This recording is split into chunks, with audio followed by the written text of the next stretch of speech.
আসসালামু আলাইকুম, সবাইকে স্বাগতম।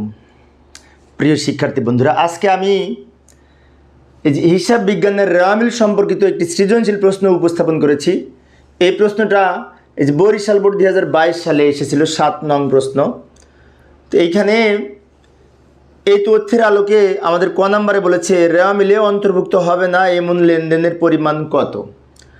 তো আমরা জানি কিছু কিছু লেনদেন রেওয়ামিলের অন্তর্ভুক্ত হয় না, কিছু কিছু হিসাব। তার মধ্যে রয়েছে সমাপনী মজুত পণ্য, প্রারম্ভিক হাতে নগদ, প্রারম্ভিক ব্যাংক জমা, প্রারম্ভিক প্রাপ্য হিসাবের উদ্বৃত্ত, প্রারম্ভিক প্রদেয় হিসাবের উদ্বৃত্ত, সমাপনী মণিহারি বা অব্যবহৃত মণিহারি, সম্ভাব্য দায়, এগুলি কিন্তু রেওয়ামিলে আসে না। তো এর মধ্যে এখানে কয়েকটা আইটেম আছে। তার মধ্যে রয়েছে এই যে প্রাপ্য হিসাবের প্রাপ্য হিসাবের প্রারম্ভিক যে এটি রেওয়ামিলে বসে না। হাতে নগদ এটি রেওয়ামিলে বসবে না। আর মজুত পণ্য 31/12 মানে এটা সমাপনী, এটা রেওয়ামিলে বসবে না। এই তিনটা রেওয়ামিলের অন্তর্ভুক্ত হবে না। তো আমরা একটি ছক অঙ্কন করে এই তিনটা যোগ করে উত্তর লিখব। তা আমি যে পরের স্লাইডে যাচ্ছি উত্তর লেখার জন্য। তো আলোচনায় তোমাদের সাথে আছি আমি মোহাম্মদ সিরাজুল ইসলাম। তো চলো উত্তরটা লেখার চেষ্টা করি। এই যে এখানে আমি রেওয়ামিলটা চাপায় রাখলাম, প্রশ্নটা এখানে উত্তর লিখব। তো প্রথমে আমরা ছক এইভাবে অঙ্কন করতে পারি। বিবরণ বিস্তারিত টাকা, পরিমাণ টাকা, যে সকল লেনদেন রেওয়ামিলে অন্তর্ভুক্ত হবে না তার পরিমাণ নির্ণয়। ওই যে বললাম না, প্রাপ্য হিসাবে 1 তারিখের উদ্বৃত্ত যেটা, এবং সমাপনী মজুত পণ্য 31/12, এই যে 12,000 টাকা, এটা রেওয়ামিলে বসবে না। তারপরে এই যে প্রারম্ভিক নগদ তহবিল, এই যে নগদ তহবিল 1 যেটা, সেটাই প্রারম্ভিক 800 টাকা, এটাও রেওয়ামিলে অন্তর্ভুক্ত হবে না। আবার এই যে প্রাপ্য হিসাবে 1 এটাও রেওয়ামিলের অন্তর্ভুক্ত হবে না। আরেকটা আছে অব্যবহৃত মণিহারি, কই যেন,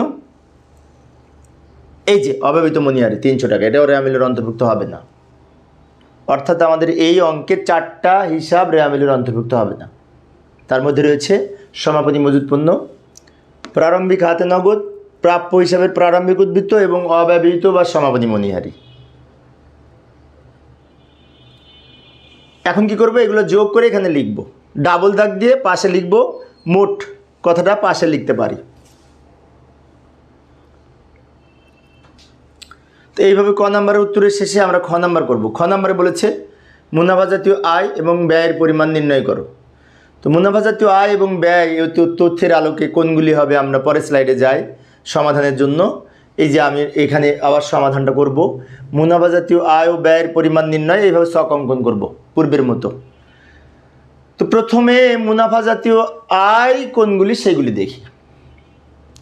তো মুনাফা জাতীয় আয়ের মধ্যে রয়েছে এই অঙ্কের মধ্যে এই যে বিক্রয় আছে 82,500 টাকা, কিন্তু বিক্রয় থেকে এই যে বিক্রয় ফেরত 2,500 টাকা বিয়োগ হবে। তো লিখি বিক্রয় 82,500 টাকা, প্রথম ঘরে লিখব। সেখান থেকে এই যে বিক্রয় ফেরত, এই যে 2,500 টাকা বিয়োগ করব, বাদ বিক্রয় ফেরত বা ফেরত এই 2,500 টাকা বিয়োগ করে আমরা শেষের ঘরে লিখতে পারি 80,000 টাকা হবে বিয়োগ করে। আর মুনাফা জাতীয় আয়ের মধ্যে কি কি আছে, এই যে আরেকটা আছে কমিশন প্রাপ্তি। কমিশন প্রাপ্তি 3,300 টাকা, কমিশন প্রাপ্তি বলে আমরা শেষের ঘরে লিখতে পারি 3,300 টাকা। আর আছে এই যে শিক্ষানবিশ সেলামি 2,200 টাকা, এটাও কিন্তু মুনাফা জাতীয় আয়। তাহলে শিক্ষানবিশ সেলামিও আমরা লিখব 2,200 টাকা মুনাফা জাতীয় আয়। আর এই যে বিনিয়োগের সুদটা মুনাফা জাতীয় আয়, কিন্তু বিনিয়োগের সুদের আগে অনাদায়ী আছে। অনাদায়ী বিনিয়োগের সুদ আবার সম্পদ, সেজন্য অনাদায়ী বিনিয়োগের সুদ এই মুনাফা জাতীয় আয়ের মধ্যে আসবে না। অনাদায়ী না থেকে শুধু যদি থাকতো বিনিয়োগের সুদ, তাহলে মুনাফা জাতীয় আয়ের মধ্যে আমরা লিখতাম। তো আর আছে দেখি প্রশ্নে, আর মুনাফা জাতীয় আয় নেই। এবার আমরা এখানে যোগ করব, যোগ করে নিচে লিখতে পারি 85,500 টাকা, এটার পাশে লিখব মোট মুনাফা জাতীয় আয়। তো এখানে আরেকটা বিষয় বলি, সেটি হচ্ছে এর নিচে আমাদের মুনাফা জাতীয় ব্যয় নির্ণয় করতে হবে, কিন্তু নিচে তো জায়গা নাই, তাই না? তো আমি মুনাফা জাতীয় ব্যয়টা পরে স্লাইডে দেখাচ্ছি।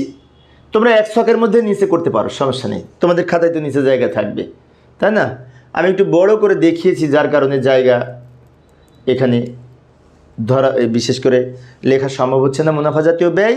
তো মুনাফা জাতীয় ব্যয়গুলির মধ্যে রয়েছে এই যে ক্রয় আছে, মজুরি আছে, শিক্ষানবিশ ভাতা আছে, এইগুলি আছে, তাই না? আবার বিক্রিত পণ্যের ব্যয় নির্ণয় করতে হবে। তো যাই আমরা তো এই মুনাফা জাতীয় আয় শেষে আমরা এবার মুনাফা জাতীয় ব্যয় নির্ণয় করার জন্য বাকি অংশটুকু করার জন্য এই যে বাকি ছকটুকু এখানে আমি অঙ্কন করেছি। মুনাফা জাতীয় ব্যয়, মুনাফা জাতীয় ব্যয়ের মধ্যে কি কি আছে? প্রথমে আমাদের এই প্রারম্ভিক মজুত পণ্য আর ক্রয় যোগ করে সমাপনী বাদ দিয়ে মজুরি যোগ করে আমাদের বিক্রিত পণ্যের ব্যয় নির্ণয় করতে হবে। এই যে লক্ষ্য করি, প্রারম্ভিক মজুত পণ্য আছে কয় টাকা? 10,000 টাকা লিখব। এর সাথে ক্রয় যোগ করব 60,200 টাকা, ক্রয় পণ্য ক্রয়, এই যে 60,200 টাকা। তারপরে মজুরি আছে 4,000 টাকা, মজুরি। প্রত্যক্ষ খরচগুলো যোগ করলাম, যোগ করে আর কি প্রত্যক্ষ খরচ আছে আর দেখছি না, তো এই তিনটা যোগ করে নিচে লিখব। এখান থেকে এই যে প্রত্যক্ষ খরচ যোগ করে যেটা পেলাম সেখান থেকে এই যে সমাপনী মজুত পণ্য 12,000 বাদ হবে, বাদ সমাপনী মজুত পণ্য, বাদ সমাপনী মজুত বলে এই 12,000 টাকা বিয়োগ করব। বিয়োগ করে যে টাকাটা পাবো সেটার নাম হবে বিক্রিত পণ্যের ব্যয়। বিষয়টি আরেকবার বলছি, আমরা যখন মুনাফার জাতীয় ব্যয় নির্ণয় করব সেক্ষেত্রে এই বিক্রিত পণ্যের ব্যয় প্রত্যক্ষ খরচের সমষ্টি যোগ বিয়োগ করে আমরা এই বিক্রিত পণ্যের ব্যয় পাবো। এইভাবে আলাদা দেখাতে হবে। প্রত্যক্ষ খরচগুলি যোগ করে, যেমন প্রারম্ভিক মজুত পণ্য, ক্রয় পরিবহন যদি থাকতো লিখতাম, জাহাজ ভাড়া, আমদানি শুল্ক, কিন্তু এখানে নাই। এখানে তিনটা ছিল, প্রারম্ভিক মজুত পণ্য, ক্রয়, মজুরি। এই তিনটা যোগ করে যে টাকাটা হয়েছে সেখান থেকে সমাপনী মজুত পণ্য বিয়োগ করে এইখানে লিখলাম। এইটার নাম হচ্ছে বিক্রিত পণ্যের ব্যয়। প্রত্যক্ষ খরচ যোগ বিয়োগ করে আমরা পেয়েছি। এর সাথে লিখবো আরও কিছু অন্যান্য পরোক্ষ ব্যয় আছে। তো পরোক্ষ ব্যয়ের আমরা হেডিং এখানে লিখতে পারি অন্যান্য পরোক্ষ ব্যয়। তার মধ্যে রয়েছে কি কি আছে দেখি। এই যে শিক্ষানবিশ ভাতা আছে 1500 টাকা, শিক্ষানবিশ ভাতা 1500 টাকা, একটাই আছে আর নাই। পরোক্ষ খরচ একটাই আছে, এই শিক্ষানবিশ ভাতা, আর নাই। বেতন, বিক্রয় পরিবহন, অন্যান্য এগুলো থাকতে পারতো কিন্তু নাই। এবার কি করব? এই দুটো যোগ করব, নিচে দাগ দিব, এই দুটো যোগ করে এখানে লিখব 63,700 টাকা হবে। নিচে ডাবল দাগ দিয়ে পাশে লিখব মোট মুনাফা জাতীয় ব্যয়। এইভাবে আমরা মুনাফা জাতীয় আয় আর ব্যয় নির্ণয় করতে পারি এই তথ্য হতে। তো একটি বিষয় বলে রাখি, আমাদের উত্তরের অংশ কিন্তু বাম দিকের অংশটুকু, ডান দিকে প্রশ্ন আমি নিয়ে এসে রেখেছি যাতে ওটা দেখে আমি বোঝাতে পারি। এটা বোর্ডের প্রশ্ন, আশা করি তোমরা এখন পারবে। আরেকটি বিষয়, এই প্রশ্নটির ব্যাকগ্রাউন্ডটা আমি এই যে সবুজ কালার করে রেখেছি, সাদার উপরে কালো লেখা অনেক সময় দেখতে প্রবলেম হয়, সেজন্য আমি একটু হাইলাইট করে রেখেছি যাতে তোমাদের চোখের উপরে ইফেক্ট না পড়ে, প্রভাব না পড়ে। কারণ সাদার উপরে সরাসরি চোখের উপরে প্রভাব পড়ে, সেজন্য আমি ব্যাকগ্রাউন্ডটাও কালো করে রাখি। কালোর দিকে তাকালে চোখের তেমন প্রভাব পড়ে না, সেজন্য ব্যাকগ্রাউন্ডটা আমি সবসময় কালো করে রাখি।